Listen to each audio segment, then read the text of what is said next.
As Michigan's most powerful and influential voice for business, the Michigan Chamber of Commerce stands ready to serve you. Go to mychamber.com, that's MICHAMBER.com, to learn more now.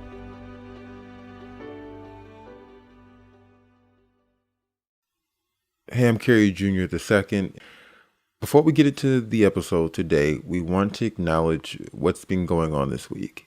On Tuesday, May 24th, 19 children and 2 teachers were killed when an 18-year-old gunman opened fire in a 4th grade classroom of Robb Elementary School in Texas. The shooting is the deadliest since 20 first graders and 6 adults were killed at Sandy Hook Elementary nearly 10 years ago. And for Michiganders, it's sadly reminiscent of this past November when 4 students were killed in a shooting at Oxford High School. In fact, a number of Oxford students walked out of class Thursday in solidarity with the community in Texas. In the wake of this week's shooting, there's been yet another renewed call for action on gun violence. Michigan Democrats attempted to force a vote on tighter gun storage laws. The GOP in the state legislature blocked it. We and our colleagues will continue to follow this story, but in the meantime, our thoughts are traveling back to conversations we had on last week's episode with Oxford High graduates, how they wanted the world to know of how their community has come together and the hope they have. We hope in this incredibly painful moment, we can all find a bit of that. All right, here's today's story. Well, if I hadn't have been knocked to the floor, I wouldn't be here. I had a big window behind me, and a big chunk of it flew across the room. Last week, a tornado hit the small northern Michigan city of Gaylord. And the tree, it came in like this, bounced and hit me in the head. Oh my God. I had 3 trees take my trailer out. While you were in it? Trees like this. Couldn't get your hands around them. Tornadoes like this aren't very common in this part of the state, but are they about to be? The storm that killed 2 people, injured 44, and left folks like Raymond Hinton here staying on cots at a local church has left questions like that. Questions about whether this was climate change at play. I've been in tornadoes before, but I have never been a victim of one. And questions about whether residents were given enough warning to get to safety. The warning went off over the phone, and 2 minutes later, boom, it hit. This week, we examine the role of climate in the Gaylord tornado and whether a lack of warning sirens made a difference. I'm Kerry Jr. II, and this is On the Line.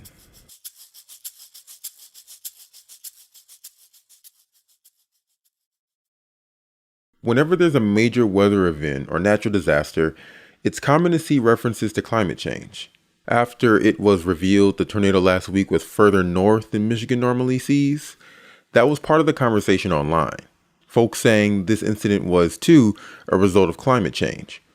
Scientists agree on the human cause of global warming already inflicting harm on our environment, but we wanted to ask some experts whether this particular storm could be directly attributed to it. It's hard to say is the short answer. That's Professor Jonathan Overpeck, an interdisciplinary climate scientist and the dean of the School for Environment and Sustainability at the University of Michigan. He's one of a few experts we spoke with to help us connect the dots. Michigan gets tornadoes, all of Michigan gets them naturally. Southern Michigan, if you go from Bay City and you put a line across Michigan, south of that line gets a lot more tornadoes than north of that line.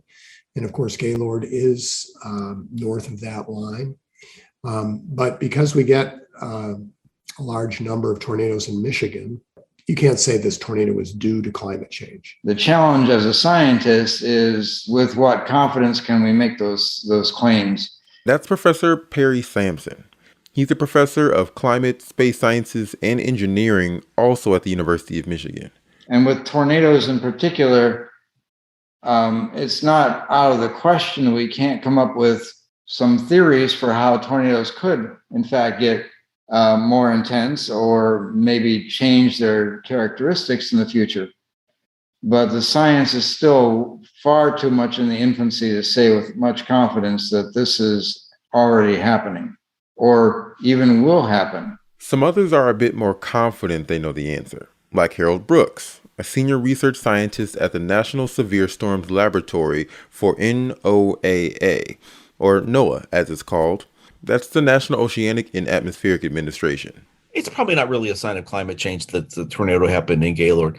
Certainly, there haven't been very many tornadoes in that area, but tornadoes in reality are a rare event anywhere. But he also told us that tying tornadoes to climate change and what's to come of it is a difficult science. If you can think of any time we try to connect climate change with any weather event, you can think of it as there's a chain and we're making links. And for some weather phenomena, say high temperatures or heavy precipitation, the chain is pretty short and each one of the links is very solid. When we get down to something like tornadoes, the chain is much, much longer.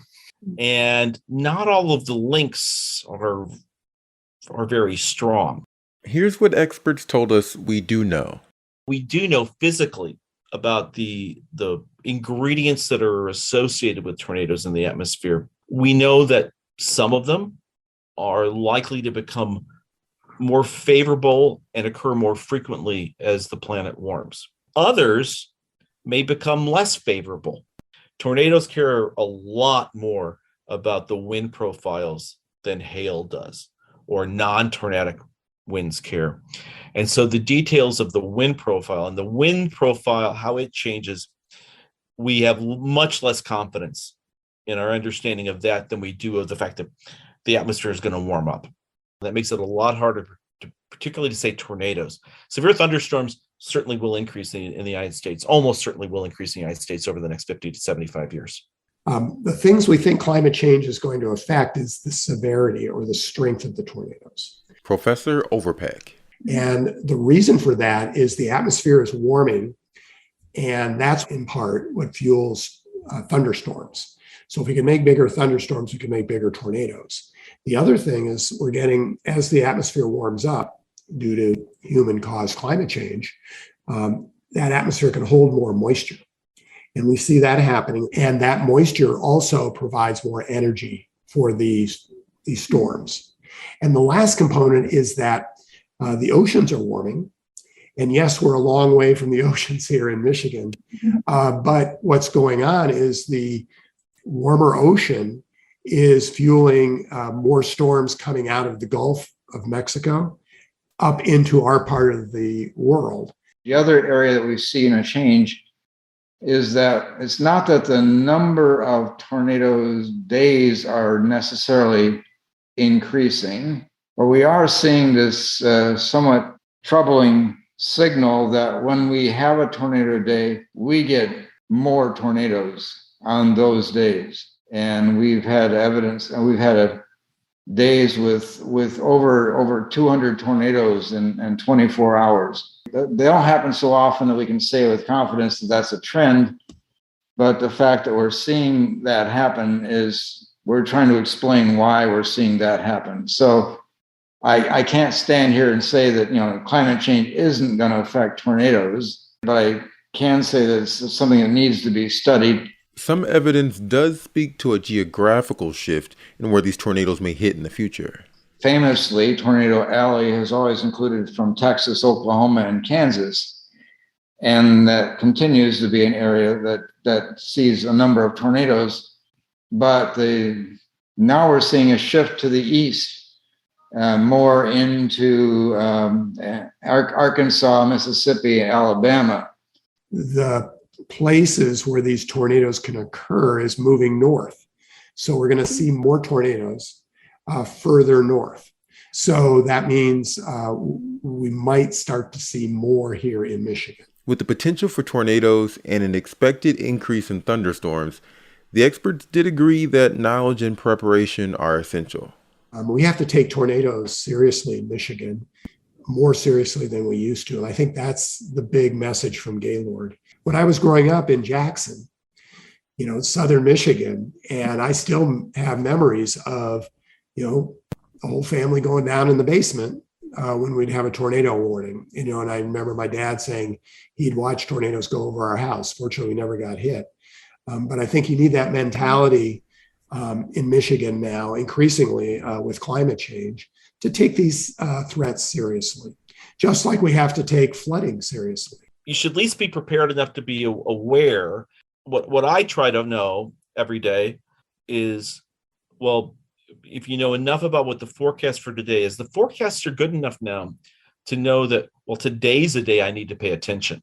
As Gaylord well demonstrated, be alert when the sirens go off. Be sure that you know what to do and where to go to be safe. Good warning systems are critical.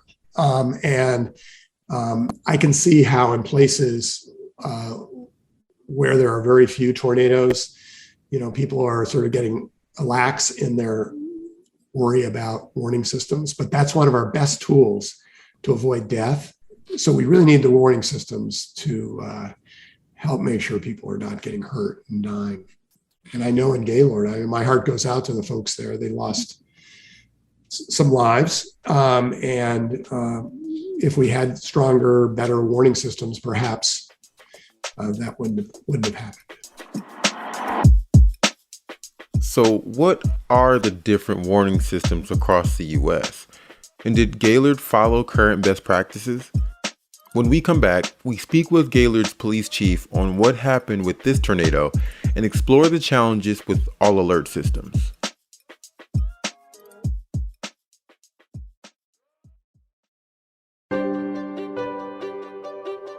As Michigan's leading statewide business advocacy organization, the Michigan Chamber of Commerce is on the job every day standing up for job providers in the legislative, political, and legal arenas.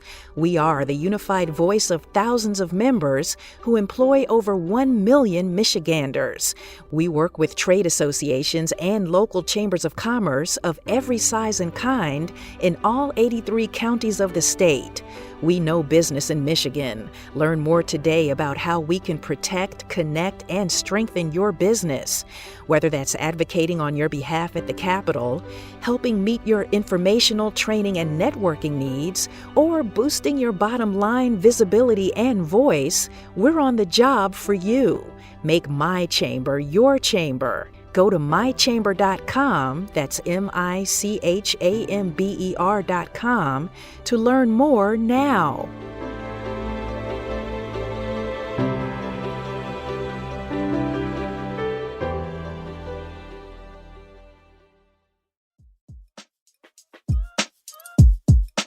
And we're back. We left off talking about climate change and how that plays into tornadoes that places like Gaylord may see in the future. But it begs the question, if more severe weather of any kind is on the way, how prepared are we to take cover and to get to safety when necessary? And how did we do this time? For more on that, producer Darcy Moran spoke to Gaylord Police Chief Frank Clays. First of all, thank you for joining us. I can only imagine how busy you are and how hard this time has been over the last week here. So really appreciate you coming on. Yeah, absolutely. Thanks for having us. She also spoke to Bob Drost, who teaches in the Earth and Environmental Science Department at Michigan State University. He has done research on how people react in the event of a tornado. I got specifically into what people focus on, where they're looking to get information on tornado warnings. Can you kind of briefly go over, who's in charge of informing the public that, hey, there's a tornado, you need to seek shelter? What's the chain of communication there? That's going to vary by government, municipality. It depends what type. For instance, do they have a city council or do they have a mayor? Do they have an emergency manager? Who does that fall to for you guys? There's several of us that can access that. Our weather service is able to access that and send that alert out directly themselves. I was hoping you could kind of give us a brief kind of play-by-play of, when it became there might be severe weather, when a tornado was known to be possible, when that alert goes out, and when it actually hits. Could you kind of give us a brief run-through? We got about an 8-minute warning on a system that we use called Code Red. we've had a lot of questions about why we don't use like the old school traditional sirens, if you will. And this is kind of like the siren of 2020. So it overruns your phone. It's kind of like the Amber Alert system. It allows us to get a message out to people instead of just a siren. And in an area like ours, we felt it was better suited. The city of Gaylord has a much larger commercial footprint than it has a residential footprint. The bulk of our population isn't necessarily here in the city that we service commercially. You think of your larger counties down there, it would be the equivalent of saying that, a siren in Sterling Heights is going to warn people in Warren. And I know just talking to our local Gaylord reporter there, the night before was like, there might be some severe weather, and the timing that they knew like it was imminent or there was some severe weather. Is there anything known about that time frame? We knew that we were expecting to have some good thunderstorms. Again, we're fortunate here that we have a National Weather Service site right here in Otsego County. So our emergency management is in touch with them all the time. We knew that there was some potential for severe weather. So they had a weather alert on their phones before the tornado alert, before the tornado indication. And so through your research and the work you've done, what have you learned about kind of best practices when it comes to how people are informed? In this situation, we know they said, code red is really the future of this. But, for some other folks, it was like, wait a minute, there's no sirens. As far as best practices, outreach through, things like personal, devices like phones and like that are actually an excellent resource. You said earlier that notifying people by cell phones and stuff like that is kind of future. And I agree with that. But I think what you need to take into consider and what you need to remember is that different people treat their cell phones and things like that differently, than other people. In other words, you can't just say everybody's always going to look at their phone when it goes off. You have to remember that not everybody has one.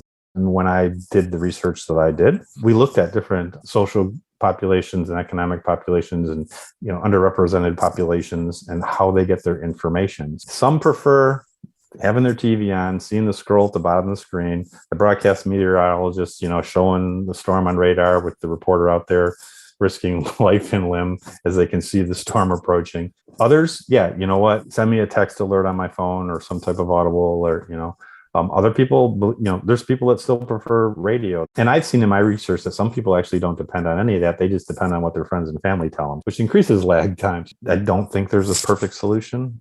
If there was, I'm sure the Weather Service and NOAA would have adopted it years ago. There's kind of two follow-up questions that occur to me immediately on that. And one kind of goes back to something you said previously, this idea of lead time. Time people, and correct me if I'm getting the definition wrong, but knowing that there's a tornado or it actually hitting. And so how does that play into this area that officials have to work into of getting people informed in time? I think you mentioned that there's pretty short notice on these tornadoes. Yeah, lead time and false alarms are two real biggies, particularly for tornadoes. Often you're lucky if you have 15 minutes, mostly maybe a little bit less. False alarms, if, for instance, you've been in a situation where, wow, I've been in 3 tornado warnings over the past 5 years, nothing ever happens. It's going to guide your behavior. And that's something that NOAA, National Weather Service, scientists in general, people like me who research tornado warnings, try to figure out the better way or the best way to avoid situations where people are needlessly warned. And just dwelling for a second longer on this idea of lead time, I know USA Today did some research last year as it relates to this issue and the idea of lead time and talking about NOAA trying to improve upon that. Can you speak a little bit to, I don't know if you can speak to that interesting change that they're attempting, but also just the average? I mean, from what I've seen, it can range anywhere from like 7 to maybe 15 or 16 minutes. Mm-hmm. The thing about tornadoes is they don't always touch the ground and go in a perfectly straight direction at the same speed. So that lead time is very variable. One of NOAA's primary goals has always been to try to increase lead time and, of course, accuracy of what they're trying to predict. I think right now, from a technology, scientific standpoint, lead time 10 or 15 minutes is, I don't think we can expect a whole bunch more, unfortunately. I mean, it is unfortunate, which is why I think is really important that people are aware of when they have a sense of things may be happening. I mean, you look outside, it is darkening and the winds are picking up or shifting or changing. Those should be potential clues for you to say, well, maybe I should check the weather, and then certainly once you receive that warning, you should have a plan. Are there any reevaluations happening in terms of the response or how to, make sure there's a better lead time? There's only so much you can do on that in some regard, but any of that conversation happening, especially given, there's a lot of talk about potentially our future having other severe weather events with climate change. Sure. Whenever there's a big incident. Chief Clays again. Whether it's a sizable non-standard traffic crash that might have some fatalities, a weather event, a big fire, anything like that. We always do a debrief after. We look at things that went well, things that we could improve on. I'm not aware of anything that is glaringly jumping off the page that we're going to change. I'm sure we'll tweak a few things. Again, you try to be prepared for everything. That's an EF3 tornado. That's a very, very powerful storm, especially to actually hit a mobile home community. To me, means that there was a lot of significant preparation and awareness. And just finally, what do you want people to know, people looking in and seeing Gaylord and the loss here, the injuries about this community? I know we've also heard great tales of people really supporting each other. What's your takeaway? That's exactly where I was going to go. We saw an amazing outpouring of community, and we knew that we had a great community. And I wasn't surprised to see a lot of the faces that I saw pouring in from our county, but we saw it from all over northern Michigan. We saw it from southern Michigan. We saw it from Ohio, Indiana, Illinois. Out of the worst of times, you see some of the best behavior in all of us. And I guess the upside is these terrible events give us a chance to be better people.